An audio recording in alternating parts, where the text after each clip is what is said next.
So I think when a client finds themselves in a situation where they have an employment tribunal claim, but a key witness in that claim has left the business, the first question to ask themselves is, what were the terms under which that person left? If that person was a good leaver, so to speak, and they left perhaps because they found another job, but the relationship was still intact, then we're in a much better position to be able to, one, encourage that person to attend, but also to have some confidence that when they do attend, the evidence that they give will support the company's case.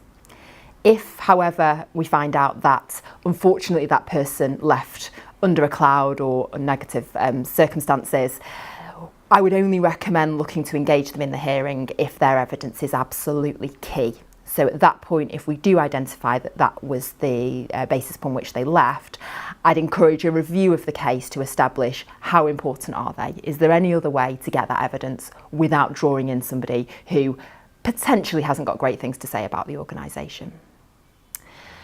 The risk with having a witness who isn't on good terms with the company is that whilst the employer can work with that individual to prepare a witness statement and ask specific questions to draw out the evidence that supports the company's case, they can't then control what is said under cross-examination. So the risk is that the employee goes off script and or discloses things that don't help when being cross-examined by the other side. If you're there without a key witness, my advice is always to be upfront about the reasons why. Tribunals appreciate that individuals leave organisations and not everybody's first choice is to come back and attend a tribunal hearing. If there is an absolute need to have that person, there is the option to go down the route of a witness order, but that should be done very cautiously because we always say that a reluctant witness is a bad witness. So witness orders are much more effective where you have somebody who would like to be there but is having difficulties on a practical level. For example, if they're struggling to be released from their job, a witness order will assist them in explaining to their employer why they need that time off.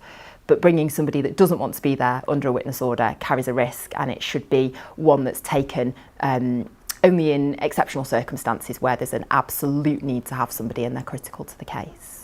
Sometimes employers will ask, is there an option to pay witnesses to attend hearings?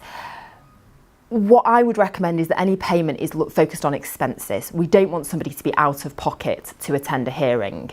But at the same time, we don't want somebody to be seen to be being incentivised to attend in such a way that it could call into question the credibility of their evidence. So if there is any talk about payment of any sort, it should be about the losses that person is sustaining as a result of attending.